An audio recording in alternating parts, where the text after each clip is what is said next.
Welcome back. You're watching Business Morning on Channels Television. As I said at the start of the program, our focus is still on the agriculture sector. But today we'll be talking particularly about the agricultural value chain and encouraging this particular strategic set of individuals to spur growth in the economy. I'll be having a conversation with the chairman of the Agri Group at the Lagos Chamber of Commerce and Industry, and is also the managing director, chief executive officer of Stevens Innovations Nigeria Limited, Mr. Adiola Elliott, and Mr. Olatunde Jayola.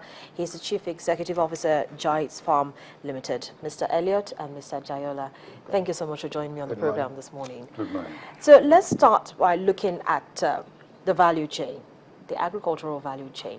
How has it been like in the last 1 year, and how much has it contributed to the sector?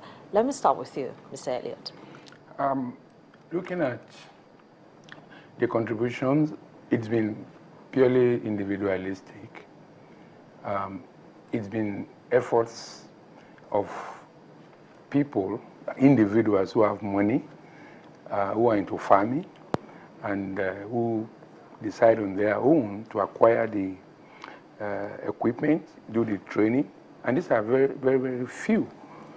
And if you look at that, the contribution is very, very low, because out of almost about 170,000 people, and you have just 170 million people, you have just less than maybe 1 million people that have that fund, the capacity to do it. Obviously, the production is what that set of people produces is very insignificant. So for me, we have not really benefited significantly, though the structure is, we have a lot of institutions that could help us drive it. Yeah, so talking about institutions, you're the chairman of the Agri Group at the Lagos Chamber of Commerce and Industry. What has that institution done to ensure that this particular strategic aspect of agriculture, the value chain, which is supposed to ensure that the farmers and the distributors, the processors, the marketers, all of them have a very interesting and collaborative, I beg your pardon, Connection, the words fail me now. Yeah. A collaborative partnership. That's what I'm talking about. A good, strong partnership that will ensure that everybody has a win-win situation and kick drive or continue to ensure that the growth that we're seeing in the agriculture sector at this time continues to grow. Basically, if you look at production, the transformation agenda or policy of the present government has kicked off massive, huge production. And that's why in some of your research and announcements about food prices, you will see that it's stable. It's simply because there is huge production. But the next stage is the value chain. Now, the structures are in place, and the problem we have, which we are trying to address now, is the fact that a number of these institutions are not seeing the need to give a large number of people the opportunity. There's so much, bottlenecks. For instance, you have FIRO, that's Federal Institute of Industrial Research, that normally has to produce the equipment that will be used for agro-processing, keeps complaining of no funding to be able to provide the technology needed by the farmer to process.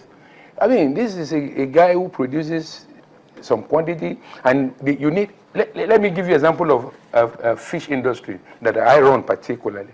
We need something like cane to process our smoking of fish that we are producing, catfish. But the issue is, do you have enough fund to buy enough cane equipment to do it? Now, instead of oceanography, you go to them for assistance to support you, they'll be telling you no fund. They're not ready to support. So we have a system we have put in place, and I'm going to explain that, how to reduce this tension. Mr. Jayola, you are deep in the industry. You're a farmer who... cassava, exactly, processor. so that's crop production. But why does it seem like Mr. Elliott has complained about the fact that we're seeing that, at least from the agriculture aspect, crop production, which is supposed to be in everybody's eye. We've seen a lot of attention being focused on it, but we're not seeing the value chain, even in crop production, living up to expectations. Why? Because no, Nigerian problem of agriculture is being done on pages of newspaper and televisions. They make a lot of noise about farming, but when you really go down to the real farmers, they are suffering.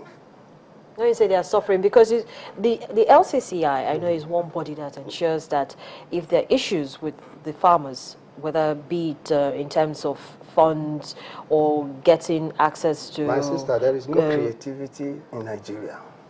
We are lacking creativity. But who is supposed to make sure we have creativity? Is it not just the government? It's not the government, it's all of us.